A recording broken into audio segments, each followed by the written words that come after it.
आज या देशामध्ये अनेक भारतीयांचे हे स्वप्न असतं, तरुण मुला मुलींचे स्वप्न असतं, घर घेण्याच्या आधी मला गाडी घ्यायची असते आणि त्या गाडीमध्येच इथेनॉल, E20, E30, E35, अरे के ईव्हीएम समजलेत की आमचा तो इथेनॉल.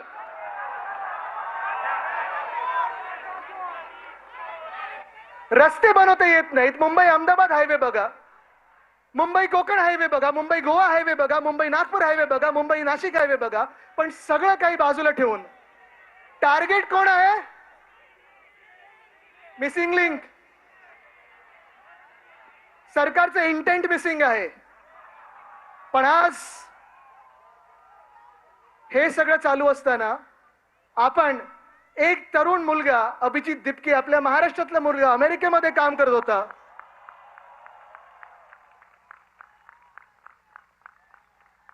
अभिमान आहे आम्हाला त्याचा. जसा सोनम वांगचुकचा आम्हाला अभिमान आहे तसाच अभिजित दिपकेचा आहे. बाकी सर्व जे तिथे उपोषणाला बसलेत, ते सगळे जे तरुण तरुणी बसलेले आहेत, अभिमान आहे त्यांचा.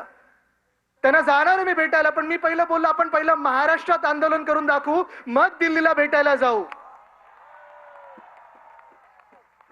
पण आज जेव्हा अभिजित मुंबईत महाराष्ट्रात आला, तेव्हा नंतर त्याचं रिसेप्शन पाहिलं, दिल्लीत पाहिलं, आंदोलनं पाहिली, जंतर मंतरला जे आज अभिजित बसलेला आहे ते एकाच गोष्टीसाठी बसलेला आहे की त्या तरुण तरुण मुलींना न्याय मिळाला पाहिजे, न्याय मिळाला पाहिजे.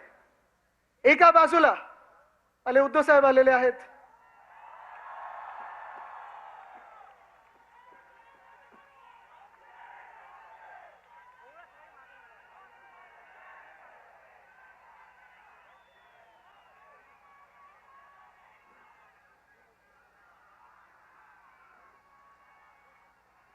कोण आला रे, कोण आला,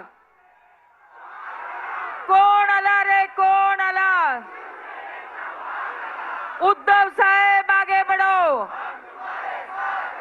उद्धव साहेब आगे बढ़ो, आदित्य साहेब आगे बढ़ो, आदित्य साहेब आगे बढ़ो. भारत माता की,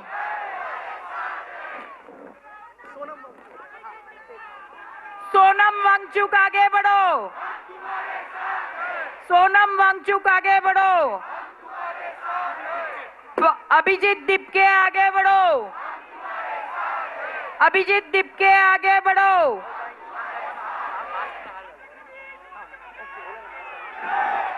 सन्मान्य पक्षप्रमुख उद्धवजी ठाकरे हे मासाहेबांना पुष्पहार अर्पण करतायत.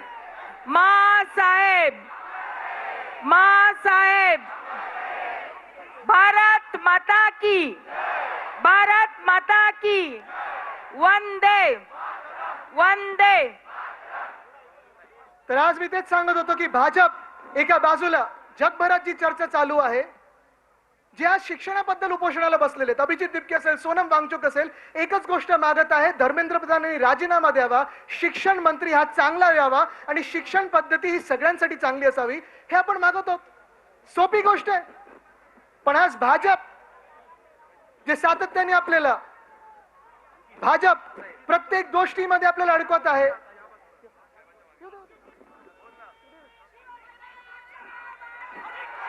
उद्धव साहब ठाकरे आगे बढ़ो.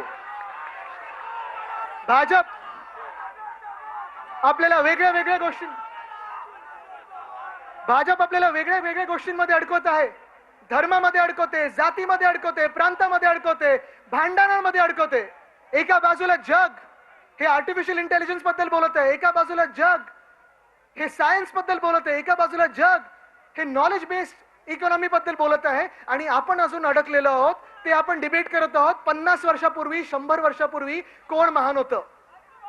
भाजपकडून चर्चा काय होते? भाजपचं मुख्य आंदोलन काय असतं की पहिले पंतप्रधान हे नेहरू झाले पाहिजे होते, सरदार पटेल झाले पाहिजे होते, मग गांधी बरे होते की सावरकर बरे होते की नेहरू बरे होते. ह्या सगळ्याच डिबेटमध्ये भाजपने आपल्याला अडकवलेलं आहे. भविष्यासाठी आपण भांडत आहोत, भाजप आपल्याला भूतकाळावरनं भांडत ठेवत आहे. तुम्ही ठरवायचं तुम्ही कोणासाठी भांडणार आहात. The BJP is keeping us busy over the past. We want to fight over the future. We want to fight for our future.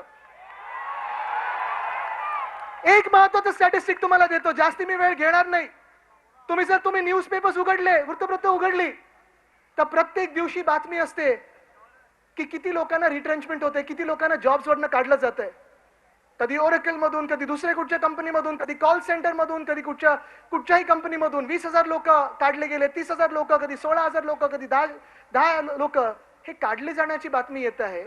पण अजय बांगा जे वर्ल्ड बँकचे प्रेसिडेंट आहेत त्यांनी सांगितलेलं आहे की पुढच्या 10 ते 12 वर्षामध्ये जॉब मार्केटमध्ये आपले जे इमर्जिंग इकॉनॉमीज आहेत, आपण समजू आपल्याला इमर्जिंग इकॉनॉमी आहे. निर्मला सीतारामन जरी आपल्या फायनान्स मिनिस्टर असल्या तरी आपली एक इमर्जिंग इकॉनॉमी समजू. फेल्ड गव्हर्नमेंट, फेल्ड मिनिस्टर तर ओनली वन थिंग आहे. पण एक तुम्हाला सांगतो, पुढच्या 10 वर्षामध्ये 120 कोटी लोक, आपण सगळे तरुण वर्ग हे वर्किंग एज मध्ये येणार आहोत. 120 कोटी, 120 करोड. आणि मग जॉब ऑपॉर्च्युनिटीज जगामध्ये, पूर्ण जगामध्ये, नुसतं भारतामध्ये नाही, सांगतात की फक्त 40 कोटी निर्माण होणार आहेत. 80 कोटी लोक जाणार कुठे? फ्री राशन खाणार किती दिवस? लाडकी बहीण 95 लाख महिलांना बाहेर काढलं ना, साडीची स्कीम बंद केली ना, सगळं काही त्यांच्या मुलांसाठी चाललंय जे बाहेर शिकतायत किंवा इथेनॉल विकतायत. आपल्या तरुण तरुणींनी काय करायचं?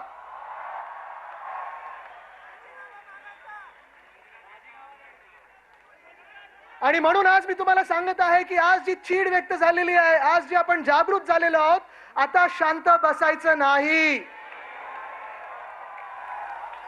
आपण कुठच्याही भाषा बोलत असू, आपण कुठेही राहत असू, आपण कुठेही शिकत असू, कदाचित तुम्ही आणि मी कधी एकमत होईल, कधी एकमत होणार नाही, आपण वेगळ्या वेगळ्या विचारधारेचे असू शकू, पण आपण सगळे या देशासाठी एकत्र आलोच पाहिजे आणि हाच विचार केला पाहिजे की जी देशद्रोही पक्ष आहेत, भाजपसारखे या देशाला संपवणारे पक्ष आहेत, त्यांना बाहेर काढणं गरजेचं आहे. एका बाजूला गरिबाला लुटतायत, एका बाजूला जीएसटी लादतायत, राम मंदिर लुटतायत, उज्जैन लुटतायत, पंढरपूर लुटायला निघालेले आहेत, विद्यार्थ्यांना लुटत आहेत, इथेनॉलच्या माध्यमातून लुटत आहेत. सगळं काही लूट चालू आहे. तुम्ही ही लूट थांबवणार की नाही, आज मी तुम्हाला प्रश्न विचारत आहे. कदाचित भाजपला वाटतं अजून इलेक्शन 3 वर्षावर आहेत. वोट चोर, आम्ही अनेक गोष्टी बोलतोय, वोट चोर, गद्दी चोर, चंदा चोर, गद्दी चोर. पण आज मी तुम्हाला परत एकदा सांगतो, या देशात एकच नारा लागला पाहिजे कि मंत्री प्रधान, अब आपका इस्तीफा, अगला कौन? उल्टा करो, प्रधानमंत्री. धन्यवाद. जय हिंद, जय महाराष्ट्र, वंदे मातरम, जय संविधान. भारत माता की